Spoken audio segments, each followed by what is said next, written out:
Welcome to my channel direction vision. और आज हम स्ट्रेंथ ऑफ मटेरियल पर बेसिक इंट्रोडक्शन का 30 क्वेश्चन लेकर आए हैं। और ये 30 क्वेश्चन का एक पार्ट हम लोग डिस्कस किया जाएगा। और इससे लगभग हर एग्जाम में क्वेश्चन आए गए या हर एग्जाम में आए गए क्वेश्चन का सिलेक्शन है, चाहे वो एसएससी, जेईई, यूपी आर्मिनल और आईईएस, गेट आदि आदि का। आपको कहीं और जगह जाने की आवश्यकता नहीं है। सिंपल सा मैं 2000 क्वेश्चन का एक कलेक्शन हमारे पास है और हम उस क्वेश्चन को बाई लेवलिंग किए हैं कि पहले बहुत सिंपल क्वेश्चन, फिर धीरे धीरे उस क्वेश्चन का लेवल बढ़ाते हैं। और एकदम आया गया क्वेश्चन है, चाहे यूएस में हो, चाहे यूपी आर्मिनल में हो, चाहे एसएससी जेईई में हो, डिप्लोमा और बीटेक दोनों स्टूडेंट्स के लिए है। और खासतौर आज समय जो कोरोना काल में हमारा जो यूनिवर्सिटी अलाउ कर दी है कि आप का मल्टीपल चॉइस क्वेश्चन होगा, तो उन डिप्लोमा स्टूडेंट्स के लिए भी ये वीडियो काफ़ी हेल्पफुल होगा। तो आइए देखते हैं बेसिक इंट्रोडक्शन का 30 क्वेश्चन कौन सा है। फर्स्ट क्वेश्चन है the unit of stress. Stress की यूनिट क्या होगा? सिंपल सा एक चीज और बता दें कि जो यदि थियरी आपको पढ़ना है तो हमारे डायरेक्शन विजन चैनल में हर एक टॉपिक पर वीडियो बना हुआ है। आराम से चैनल को सब्सक्राइब कर लेंगे और आपका वीडियो हमारा आपके पास पहुंच जाएगा। तो यूनिट ऑफ स्ट्रेस क्या है? केजीएफ प्रति सेंटीमीटर, न्यूटन प्रति MM square, mega pascal, giga pascal. तो ऑल ऑफ एबव होगा, क्योंकि स्ट्रेस इज इक्वल टू, या ऐसे बोल सकते हैं, stress equal to force upon the area. Force की यूनिट आपका न्यूटन है और एमएम स्क्वायर आपका एरिया का होगा, सेंटीमीटर एरिया का है। तो ये सब क्या है? पूरा स्ट्रेस का यूनिट है। नेक्स्ट हम लोग क्वेश्चन देखते हैं। When the external force are remove the body regain its original shape after the deformation due to this property. ऐसी कौन सी प्रॉपर्टी है जिस पर से फोर्स को तो अपनी प्रारंभिक अवस्था में वापस आ जाता है? तो elasticity is the property of material to regain its original shape and size after the deformation when the external load is removed। तो इलास्टिसिटी पदार्थ का गुण है जिससे हम लोग यदि पदार्थ पर से भार हटा लिया जाए तो अपनी प्रारंभिक अवस्था में वापस आ जाता है। डायरेक्ट लोड क्या प्रोड्यूस करता है? भाई टेंशन और कंप्रेशन प्रोड्यूस करता है। इसका वीडियो यदि आपको देखना है तो स्ट्रेस पर हम कंसेप्ट दिए हैं कि डायरेक्ट और इनडायरेक्ट दो प्रकार का स्ट्रेस होता है। इनडायरेक्ट स्ट्रेस में बेंडिंग और ट्विस्टिंग होता है। डायरेक्ट स्ट्रेस में आपका normal stress, tangential stress, volumetric stress आदि आते हैं। If the equal and opposite force applied to a body tend to elongate it, the stress so produce। यदि किसी भी अवयव में जब दो बराबर तथा विपरीत प्रकार के बल लगाया जाए तो उसमें टेंसाइल स्ट्रेस जनरेट होगा। देखिए ऑप्शन बी आपका टेंसाइल स्ट्रेस है। Introduce the strain the change in dimension upon original dimension. हम डेफिनेशन बताते हैं और आप बता ले जाइए कि क्या क्या होगा। Change in shape original shape, change in length original length, change in thickness original thickness, change in width original width. तो सभी तो हैं, तो ऑल ऑफ द एबव, क्योंकि इसका डेफिनेशन ही होता है change in dimension upon original dimension. Next question देखते हैं। द डायमेंशन ऑफ स्ट्रेंथ की यूनिट क्या होता है? भाई कोई यूनिट नहीं है, स्ट्रेंथ की कोई यूनिट नहीं होता है, क्योंकि यह इसका ये strength is change in length upon original length, width upon original width. जाहिर सी बात है वो सेम डायमेंशन ऊपर नीचे हो जा रहा है। If the element has the initial length L, axial load W at, and then the change in length in increase the produce longitudinal strain। यदि एक अवयव जिसकी लंबाई L है, एक्सियल लोड W लगाया जा रहा है, तो चेंज इन लेंथ, जिसका change in length del L है, तो प्रोड्यूस स्ट्रेन क्या होगा? तो लॉन्गिट्यूडनल स्ट्रेन होगा। A element two equal and opposite tangential load act on it, then the strain produce. एक अवयव जिस पर दो बराबर तथा विपरीत प्रकार की स्पर्शी भार लगा है, तो उस पर आपका कौन सा स्ट्रेन होगा? तो शियर स्ट्रेन होगा, option C. The strain produce perpendicular to apply force. बल के लंबवत विकृति को हम लैटरल स्ट्रेन बोलते हैं, ऑप्शन बी। और बल के दिशा में विकृति को अनुदैर्ध्य विकृति बोलते हैं, लॉन्गिट्यूडनल, लेकिन यहाँ पर लैटरल होगा। 1 giga pascal, 1 giga pascal 10⁹ pascal होता है। यदि इसको आप न्यूटन प्रति एमएम स्क्वायर में बदलेंगे तो ये भी होगा नहीं, ऑप्शन ए और बी दोनों होगा, यानी ऑप्शन डी इसका सही होगा। Next question, expand freely. यदि किसी अवयव मुक्त रूप से फैलता सिकुड़ता है, उसमें किसी प्रकार का कोई स्ट्रेस नहीं उत्पन्न होगा, ऑप्शन डी सही होगा।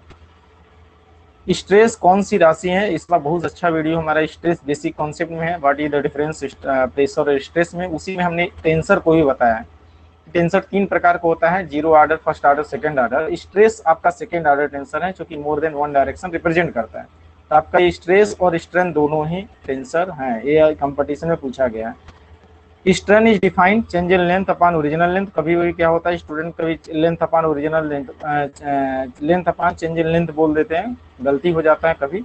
आप बिल्कुल नहीं, कम से कम 10 सेकंड का टाइम जरूर देंगे, बहुत सिंपल भी क्वेश्चन है तब पर भी। आप थोड़ा सा सोच के आंसर टिक करेंगे। When the following strain act normal to the direction of applied force, इस प्रकार से which of the following strain act normal to the direction of applied force, लगाए गए बल के नॉर्मल डायरेक्शन में, तो जाहिर सी बात है उस केस में हम लैटरल स्ट्रेन बोलते हैं। डायरेक्ट स्ट्रेस प्रोड्यूस करता है एक्सियल, वॉल्यूमेट्रिक, शियर सभी प्रकार का है।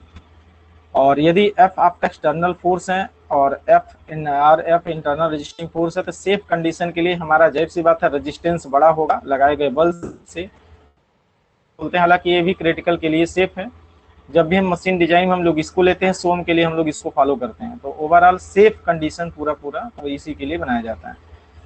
Hooke's law hold good up to, देखो हुक्स लॉ भी आप का पूरी कॉन्सेप्ट देखने के लिए बहुत ही अच्छा आप वीडियो हमने अपलोड किया हूँ, आप वहाँ पर जा करके हुक्स लॉ का बेसिक कॉन्सेप्ट जान लेंगे।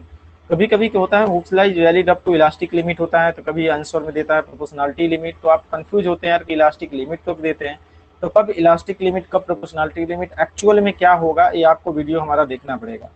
यहाँ पर Hooke's law hold up to क्योंकि प्रोपोर्शनलिटी लिमिट होता है, क्यों होता है इसके लिए आप वीडियो देख लीजिए। हुक्स लॉ हम मैथमेटिक्स से प्रूव कर दिए हैं कि यह प्रोपोर्शनलिटी लिमिट तक ही वैलिड होता है, इलास्टिक लिमिट तक वैलिड नहीं होता है। ये गलत दिया है, कब सही हो जाता है वो आप वीडियो देखेंगे तो पता चल जाएगा। The dimension of young modulus क्या होता है, न्यूटन प्रति mm square, mega pascal, giga pascal आदि आदि होता है। तो जाहिर सी बात है ये सभी हैं, ऑल ऑफ ये हो जाएगा। The Young modulus is defined stress upon strain, stress upon strain को यंग मॉडुलस कहते हैं। Simple tension and compression test any material, measure the inclination of strain, strain कर किसी साधारण तनाव प्रतिबल व विकृति आरेख का झुकाव क्या मापता है, भाई यंग प्रत्यस्तता गुणांक मापता है। तो यंग मॉडुलस आपके द्वारा जैसे सपोज कि यही हमारा है, तो ये जो झुकाव है इसको हम मॉडुलस ऑफ इलास्टिसिटी से प्रदर्शित करते हैं, जिसका हम लोग बोलते हैं, निकाला भी गया है, tan ऑफ थीटा है, tan ऑफ थीटा है ये वाला। तो ओवरऑल ये हो गया।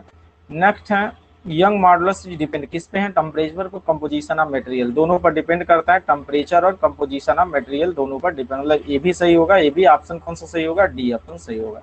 नेक्स्ट देखिए क्या होगा।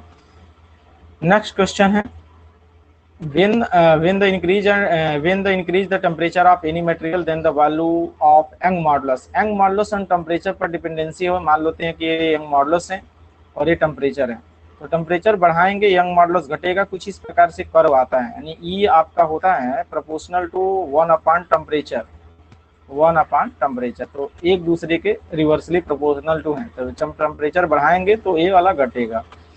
If the percentage of carbon increase in steel young modulus क्या होगा, परसेंटेज ऑफ कार्बन की मात्रा बढ़ाएं या घटाएं, स्टील पे परसेंटेज ऑफ कार्बन का मात्रा बढ़ा दे या घटा दे, यंग मॉडुलस पर कोई प्रभाव नहीं पड़ता। क्यों नहीं पड़ता, आप हुक्स लॉ देखेंगे पूरी कॉन्सेप्ट क्लियर हो जाएगा।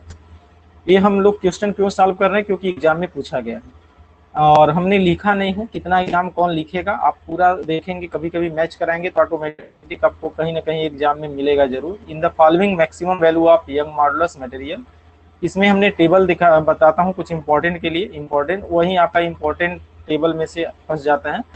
यदि आपका एसएससी जेईई या यूपी अर्बन बेस्ड क्वेश्चन पूछा जाता है तो आप इस प्रकार से क्वेश्चन पूछता है, और यदि गेट और ईएस में बनता है तो ऑप्शनल रीजनिंग टेक्निकल के तौर पर बनता है। कई मटेरियल के दे देगा और उस मटेरियल को मिलान करके लिखना होता है, कोडिंग वाला क्वेश्चन देता है। तो जाहिर सी बात है कोडिंग वाले क्वेश्चन में थोड़ा सा टाइम लगता है और लेंदी हो जाता है, यही वाला होता है। तो आप यदि टेबल याद रखें तो ऑटोमेटिक आप सॉल्व कर ले जाएंगे। The value of minimum value of modulus of material, इसमें से कौन सा मिनिमम है, तो रबड़ के लिए 0.0007 के टर्म में हम लोग बोलते हैं, वहां पर टेबल में देख बताएंगे। तो रबड़ का, इन सभी में से रबड़ का सबसे कम मॉडुलस ऑफ इलास्टिसिटी होता है। पहले मॉडुलस ऑफ इलास्टिसिटी का एक्चुअल क्या है, ये हुक्स लॉ पढ़ेंगे ऑटोमेटिक मालूम चल जाएगा कि कितना वो प्रतिरोध कर रहा है लगाए गए बल का। मॉडुलस ऑफ रिजिडिटी क्या होता है, तो shear stress to shear strain का जो रेशियो होता है वही आपका मॉडुलस ऑफ इलास्टिसिटी होता है। तो मॉडुलस ऑफ इलास्टिसिटी क्या होता है, यही आपका है। नेक्स्ट देखेंगे, in the following represent the Poisson ratio क्या होता है, lateral strain to the longitudinal strain. देख रहे हैं कभी कभी ये गलती हो जाता है, स्टूडेंट्स क्या करते हैं लैटरल स्ट्रेन, यही लैटरल पढ़ते हैं, ये लॉन्गिट्यूडिनल, ये स्ट्रेस नहीं पढ़ते हैं और ये बी ऑप्शन करके चले जाते हैं और गलत हो जाएगा। ध्यान देंगे, यदि आता हुआ क्वेश्चन गलत हो जाएगा तो कभी भी कंपटीशन नहीं क्वालिफाइड हो जाता है। इस वजह से आप ध्यान से क्वेश्चन पढ़ेंगे, lateral strain to the longitudinal strain होता है। नेक्स्ट हम लोग देखते हैं the ratio of direct stress to the volumetric, इसको बल्क मॉडुलस कहते हैं। ये कह रहा है ईजी के म्यू, इसको म्यू है is the elastic maximum most of the material के लिए जाहिर सी बात है ई इज इक्वल टू 3 के 1 - 2 में is equal to 2g 1 + mu होता है। जब इसको सॉल्व करेंगे तो पता चल जाए कि ए इसके बराबर ई ग्रेटर देन के पॉसिबिलिटी बनता है और इस यहाँ पर डी सही हो जाएगा। Next the value of poison ratio क्या हो जाएगा, maximum in tension, maximum in compression equal in tension and compression. Poisson ratio होता क्या है कि पॉइजन रेशियो एक इलास्टिक कांस्टेंट है, मतलब पदार्थ का गुण है और ये अलग अलग पदार्थ के लिए अलग अलग होता है। तो अलग अलग पदार्थ के लिए अलग अलग होता है, यानी equal in tension and compression होता है। तो आज का ये वीडियो था वो 30 क्वेश्चन, आगे हम लोग 30 क्वेश्चन फिर इसी प्रकार से देंगे। बहुत सारे एग्जाम का कलेक्शन है और भी क्वेश्चन के लिए हमारे चैनल को सब्सक्राइब कर लेंगे, लाइक कर लेंगे और भी दोस्तों को शेयर कर लेंगे। ये आपका वीडियो उस स्टूडेंट्स के लिए बहुत ज़्यादा हेल्प करेगा जो सेमेस्टर एग्जाम अभी देने वाले हैं, और सेमेस्टर एग्जाम का भी इसमें कुछ हम लोग फोकस किया गया है कि हमारे मैक्सिमम स्टूडेंट्स को हेल्प किया जा सके। बाकी आज के लिए बस इतना ही। नेक्स्ट वीडियो देखने के लिए हमारे चैनल के साथ बने रहिए। धन्यवाद।